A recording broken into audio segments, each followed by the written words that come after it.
Hello दोस्तों, कैसे हो आप। उम्मीद करता हूँ काफी अच्छे होंगे और स्वागत करता हूँ मैं आपका अपने चैनल पर और अपनी इस वीडियो पर। तो दोस्तों, आपकी तैयारी कैसी चल रही है। उम्मीद करता हूँ काफी जबरदस्त तैयारी आपकी चल रही होगी। तो दोस्तों, आज की इस वीडियो में हम ये देखेंगे कि जो राजस्थान टेक्निकल हेल्पर की जो वैकेंसी निकली थी, तो उसका एग्जाम जो होगा कब होगा और उसका एग्जाम पैटर्न कैसा है, आपको किस तरह आप तैयारी करनी है, तो इन सभी पर हम डिटेल से बातें करेंगे। तो वीडियो को स्टार्ट करते हैं दोस्तों। तो सबसे पहले हम ये बातें करेंगे कि हम अब तैयारी कैसे करें, हमें अब तैयारी करनी कैसे है। तो किसी भी एग्जाम को क्लियर करने के लिए दो हथियार हमारे पास जरूर होने चाहिए। सबसे पहले आपको ये पता होना चाहिए कि हमारा एग्जाम जो है उसका एग्जाम पैटर्न कैसा होगा। एग्जाम पैटर्न कैसा होगा, सबसे पहली बात ये हो गई। दूसरी बात जो होती है, उसका सिलेबस क्या है। अगर ये दोनों चीज आपको पता है तभी आप किसी एग्जाम को क्वालिफाई कर सकते हो। बात क्लियर हो गई। तो सबसे पहले हम ये बात करते हैं कि ये दोनों हथियार हमारे पास हैं कि नहीं है। जी हैं। नोटिफिकेशन में आपका सिलेबस भी आ गया है, एग्जाम पैटर्न कैसा है वो भी आ गया है। तो सबसे पहले बात करते हैं कि हमारे जो इसमें टेक्निकल हेल्पर में जो इस बार एग्जाम होंगे वो दो पेपर होंगे, यानी दो पेपर होंगे। एक होगा आपका प्री और एक होगा मेन। दो पेपर होने वाले हैं आपके। तो सबसे पहले जो आपका प्री होगा, प्री जो होगा ये आपका सीबीटी मोड यानी कंप्यूटर बेस्ड टेस्ट होने वाला है। मेन भी आपका कंप्यूटर बेस्ड टेस्ट ही होगा। तो प्री एग्जाम की अगर हम बात करते हैं तो इसके एग्जाम पैटर्न की अगर बात करें, और जो मेन है मेन एग्जाम, तो इसके बारे में भी अगर हम बात करें एग्जाम पैटर्न कैसा है, तो ज्यादा कुछ डिफरेंस नहीं है, सिमिलर ही है दोनों एग्जाम। बस थोड़े क्वेश्चन इधर उधर कर दिए गए हैं।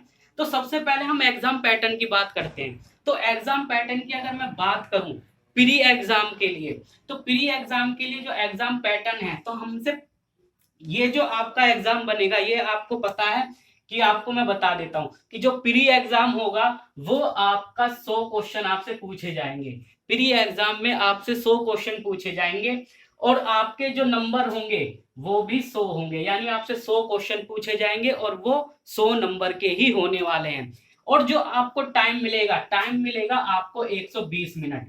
120 मिनट बहुत है 100 क्वेश्चन के लिए, और यानी 120 मिनट मतलब 2 घंटे आपको पूरे पूरे दिए जाएंगे। तो ये जो है आपका प्री एग्जाम, इतना हम जानते हैं। ठीक है। सिलेबस की अगर हम बात करें तो सिलेबस भी दिया हुआ है। तो हम पैटर्न की बात कर लेते हैं। तो जो आपकी एलिमेंट्री मैथ है, एलिमेंट्री मैथ और जनरल साइंस, एलिमेंट्री मैथ और जनरल साइंस से आपसे 10 क्वेश्चन पूछे जाएंगे। ठीक है। 10 क्वेश्चन आपसे इससे पूछे जाएंगे और वो 10 नंबर के होने वाले हैं। बात क्लियर हो गई। इसके बाद अगर हम बात करते हैं राजस्थान जीके की, तो राजस्थान जीके में आपसे 35 क्वेश्चन पूछे जाएंगे। 35 क्वेश्चन आपसे पूछे जाएंगे और वो 35 नंबर के ही होने वाले हैं। ये बात भी क्लियर।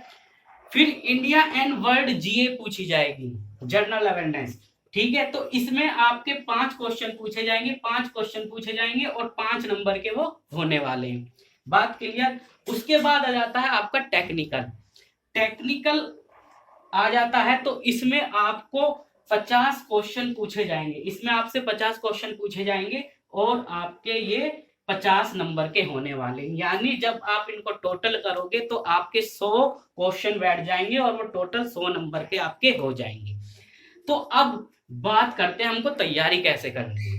तो जो ये एग्जाम पैटर्न रखा हुआ है ना, ये एग्जाम पैटर्न इस तरह रखा हुआ है कि ये किसी के लिए तो बहुत सिंपल हो जाएगा और किसी के लिए सिंपल नहीं, एक तरीके से सिंपल नहीं कह सकते, किसी के लिए तो ये एवरेज हो जाएगा और किसी के लिए बहुत डिफिकल्ट हो जाएगा कि एग्जाम क्लियर नहीं होगा। और सबसे पहले मैं आपको बता दूं, जो आपका सिलेक्शन होगा वो आपका मेन एग्जाम के बेस पे होगा। सिलेक्शन जो होगा वो आपका मेन एग्जाम के बेस पे होगा। प्री एग्जाम जो आपका होगा ये क्वालिफाई नेचर का होने वाला है। बात क्लियर हो गई। तो बात करते हैं इसकी। होता क्या है, दो स्टूडेंट यानी दो कैटेगरी के स्टूडेंट इस एग्जाम में बैठेंगे। एक तो वो जो अभी अभी तैयारी करनी जिन्होंने स्टार्ट करी है, कुछ ही एग्जाम उन्होंने दिए हैं, दूसरे वो जिन्होंने काफी पहले से तैयारी करते हुए आ रहे हैं, अदर एग्जाम भी वो देते हुए आ रहे हैं। तो ये दो कैटेगरी के स्टूडेंट इसमें बैठने वाले हैं। तो जो एग्जाम पैटर्न सेट किया गया है ना, ये बहुत सोच समझ के सेट किया गया है। किस तरह, देखो सबसे पहले मैं उनकी बात करता हूँ जो क्या कहते हैं, जिन्होंने बहुत पहले से एग्जाम देते हुए आ रहे हैं, यानी 15, 20, 25, 30 एग्जाम जिन्होंने दे चुके हैं, ठीक है। तो उनकी बात करते हैं। उन्होंने एलिमेंट्री मैथ पढ़ी हुई होगी पहले से ही, और जनरल साइंस भी उन्होंने पहले से ही पढ़ी हुई होगी। बात क्लियर हो गई। तो उन्होंने ये दोनों सब्जेक्ट पढ़े हुए होंगे। तो उनके लिए मैं बताता हूं उनको करना भी क्या है। तो आपको ना तो मैथ पढ़नी है और ना ही जनरल साइंस पढ़नी है। ऐसा मैं क्यों कह रहा हूं, क्योंकि ये ITI लेवल के स्टूडेंट का एग्जाम होने वाला है। बात क्लियर हो गई। और आपने पहले भी एग्जाम दिए हुए हैं, पहले जो एग्जाम दिए हुए हैं उनसे आपका इतना है कि आपके जो रिपीटेड क्वेश्चन होते हैं, ज्यादातर रिपीट होते हैं, और आपने तैयारी भी की होगी, इतने एग्जाम दिए हैं, आपने सिलेबस पूरा कवर किया हुआ होगा इसका। बात क्लियर। तो उनको पढ़ने की जरूरत नहीं है, क्योंकि इसमें इतने डीपली क्वेश्चन नहीं पूछे जाएंगे, ज्यादातर आपसे रिपीटिंग क्वेश्चन पूछे जाएंगे। अगर जिन रिपीटिंग क्वेश्चन पूछे जाएंगे और जिन्होंने तैयारी की हुई है, यानी उन्हें ज्यादा पढ़ने का जरूरत नहीं है, ज्यादा पढ़ने की जरूरत नहीं है इनमें, यानी एलिमेंट्री मैथ में और जनरल साइंस में। क्यों ऐसा क्यों? क्योंकि जी क्वेश्चन भी आपके 10 हैं, ज्यादा क्वेश्चन नहीं है। अब ये भी नहीं बताया गया है कि इसमें कि कितने कितने क्वेश्चन पूछे जाएंगे, मैथ से कितने पूछे जाएंगे, जनरल साइंस से कितने पूछे जाएंगे। बात क्लियर। तो 10 क्वेश्चन आपको दिए हैं और आपसे मैथ पूछी जाएगी और जनरल साइंस। अब पोर्शन बहुत ज्यादा हो जाता है, तो इसलिए जो स्टूडेंट पहले से तैयारी कर रहे हो वो इसे छोड़ के चले। क्यों? क्योंकि अगर आपके 10 नंबर हैं तो आपको इतना अपने ऊपर तो विश्वास होगा कि 10 में से 6 क्वेश्चन तो मैं कर ही आऊंगा। आपके 6 या 7 नंबर अगर इसमें से बन जाते हैं तो बहुत ही बढ़िया होगा। पहली बात, मैथ आपसे इतनी डीपली नहीं पूछी जाएगी। एलिमेंट्री मैथ वो होती है जिसके आपके बेसिक क्वेश्चन पूछे जाते हैं, ये बात ध्यान रखना। और जनरल साइंस से भी ज्यादा हार्ड क्वेश्चन नहीं पूछे जाएंगे, बहुत ही सिंपल क्वेश्चन पूछे जाएंगे। तो ये उनके लिए तो फायदा है। और जो ऐसे स्टूडेंट हैं जिन्होंने अभी तैयारी करी है, 3-4 एग्जाम ही दिए, तो उनको क्या करना होगा, उनको मैथ भी पढ़ना होगा और जनरल साइंस भी पढ़नी होगी, यानी पूरा सिलेबस उनको कवर करना होगा। बात क्लियर। जो बहुत ही ज्यादा डिफिकल्ट होने वाला है उनके लिए। उसके बाद बात करते हैं राजस्थान जीके की। राजस्थान जीके में 35 क्वेश्चन है, 35 मार्क्स के हैं। तो इसको अगर आपको टारगेट लेके चलना, ये दोनों स्टूडेंट के लिए बराबर ही है। ना तो जिन्होंने पहले से तैयारी की होगी उन्होंने भी राजस्थान जीके नहीं पढ़ा होगा, जो अब एग्जाम में बैठेंगे जिन्होंने 3-4 एग्जाम दिए वो भी उन्होंने भी इसकी तैयारी नहीं की है, यानी ये तो बराबर लेवल का है जी। और आपको टारगेट क्या लेके चलना है, इसमें आपके जीके में 25, कम से कम 25 क्वेश्चन तो आपके सही होने चाहिए। बात क्लियर हो गई। और वर्ल्ड, इंडिया एंड वर्ल्ड जीए, तो जी इनको भी छोड़ के ही चलिए आप, ज्यादा टाइम इनको देना नहीं है। छोड़ने से मतलब ये नहीं है कि आप बिल्कुल ही नहीं, आप एक आधा घंटा दे दो, कोई बात नहीं है। पॉपुलर जो होते हैं क्वेश्चन वो आपको पढ़ने हैं, ठीक है। तो 5 नंबर के लिए आप ऐसा नहीं करोगे कि पूरे दिन आपने इंडिया और वर्ल्ड जी के उठा रखा है, जनरल अवेयरनेस उठा रखा है, नहीं, ऐसा नहीं करना है, ठीक है। ऐसा करोगे तो आपके जो दूसरे सब्जेक्ट है उस पर इफेक्ट पड़ेगा। बात क्लियर हुई। और बात हो गई टेक्निकल नॉलेज की। टेक्निकल नॉलेज आपसे 50 क्वेश्चन पूछे जाएंगे और वो 50 नंबर के होने वाले हैं। एक बात और, ये जो 3 सेक्शन इसमें बटे हुए हैं और ये टेक्निकल, जिनका टेक्निकल स्ट्रॉन्ग है वो इन 3 को आराम से कवर कर लेगा। जिनका टेक्निकल स्ट्रॉन्ग है वो इन 3 को आराम से कवर कर लेंगे। क्योंकि उन्होंने पहले से भी पढ़ा हुआ होगा और बस उनको इस चीज की तैयारी करनी है, राजस्थान जीके की। तो राजस्थान जीके आपको बहुत अच्छी तरीके से पढ़ना होगा। बात क्लियर हुई। और अब देखिए फायदा क्या है, आप करना क्या है, आपको सबसे ज्यादा फोकस आपको सिर्फ 2 उस पे करना है, 2 सब्जेक्ट पे। एक तो टेक्निकल और दूसरा राजस्थान का जीके।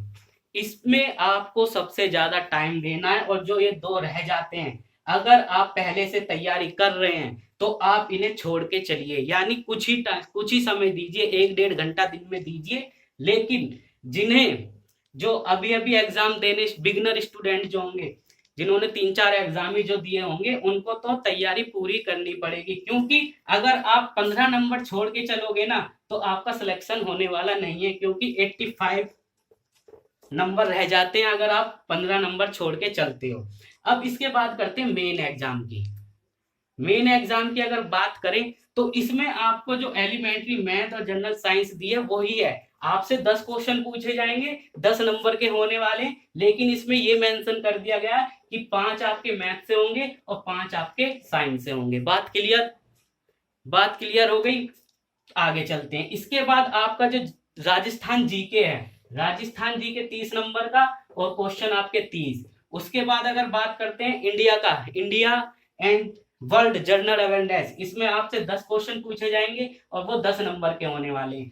10 क्वेश्चन पूछे जाएंगे, 10 नंबर के होने वाले हैं। और दूसरा टेक्निकल इसमें बढ़ जाता है आपका, टेक्निकल बढ़ जाता है। टेक्निकल आपका 100 नंबर का हो जाएगा, यानी 100 क्वेश्चन आपसे इसमें पूछे जाएंगे और वो 100 नंबर के होने वाले। एक बात ध्यान देना, अभी अभी जो मैंने आपको ऊपर बताया है टोटल नंबर ऑफ क्वेश्चन, यानी प्री में, ये मैंने प्री में बताया था 100 क्वेश्चन आएंगे आपके, 100 नंबर के होने वाले, 2 घंटे आपको दिए जाएंगे। अगर मैं मेन की बात करूं तो इसमें 150 क्वेश्चन हो जाएंगे आपके, 150 नंबर के होंगे और उसमें आपको टाइम सेम दिया जाएगा, यानी 2 घंटे। ये मेन एग्जाम का है और ये प्री एग्जाम के लिए है। बात क्लियर हुई।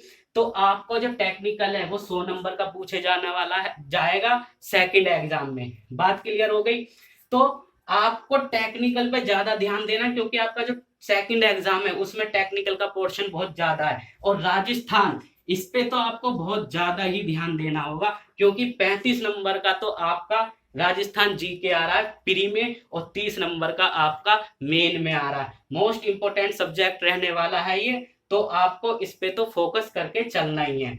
तो आपको टेक्निकल और राजस्थान जीके पे सबसे ज्यादा फोकस करना है, जो स्टूडेंट पहले से तैयारी करते हुए आ रहे हैं, ठीक है, उनके लिए मैं बता रहा हूं। तो वो इनको छोड़ के चलें, यानी 1-1.5 घंटा दिन में दीजिए, लेकिन इतना नहीं दीजिए कि आप दूसरे सब्जेक्ट को भूल जाओ इसको स्ट्रॉन्ग करने के लिए। नहीं जी, 10 में से 8 और 7 तो लाने हैं, ठीक है। इतने तो आप 5 से 6 नंबर तो आप, मैं भी बता सकता हूं कि आप लेके आ जाओगे, 7 से 8 नंबर, 5 से 6 नंबर जो भी, ठीक है।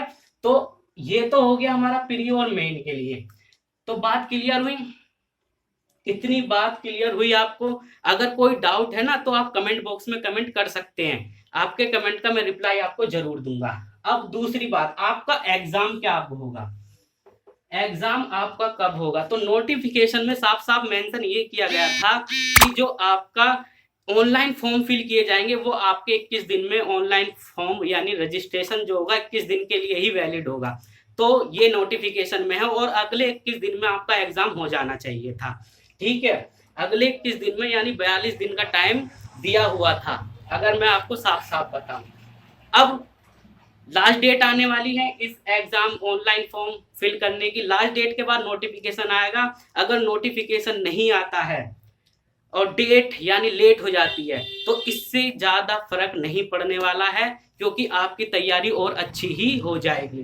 तो एग्जाम कब तक होगा इसमें अभी कुछ कह नहीं सकते, लेकिन अगर जल्दी नोटिफिकेशन आ गया तो आपका जल्दी एग्जाम होएगा, नहीं तो फिर उसके बाद यानी 2 से 3 महीने तो लगने के चांस हैं। बात क्लियर हो गई। अगर बात करते हैं नेगेटिव मार्किंग है या नहीं है इसमें, तो नेगेटिव मार्किंग जी नहीं है, नेगेटिव मार्किंग इसमें नहीं होने वाली है। नेगेटिव मार्किंग इसमें नहीं है तो इसका मतलब ये भी है कि जो आपको क्वेश्चन पूछे जाएंगे एग्जाम पेपर में उसके 4 ऑप्शन ना होके 5 ऑप्शन होंगे। बात ध्यान रखना, उसमें आपसे 5 क्वेश्चन पूछे जाएंगे। इंटरव्यू होगा या नहीं होगा जी, इसमें इंटरव्यू भी नहीं है। इंटरव्यू नहीं है, सिर्फ आपका जो सिलेक्शन होने वाला है वो आपका मेन एग्जाम के बेस पे होगा। जो प्री एग्जाम है ये आपका क्वालिफाई नेचर का है, डॉक्यूमेंट वेरिफिकेशन होगी मेन एग्जाम के बाद और उसके बाद आपको ज्वाइनिंग मिल जाएगी। बात क्लियर हुई दोस्तों। अगर उम्मीद करता हूं मैंने आपके सभी डाउट क्लियर कर दिए होंगे। अगर फिर भी कोई डाउट रह जाता है तो आप कमेंट बॉक्स में कमेंट कर सकते हैं, सभी कमेंट का मैं आपको रिप्लाई जरूर दूंगा। और कुछ रहा हो तो बता देना कमेंट में, सर ये छूट गया है। तो मिलते हैं अगली वीडियो में।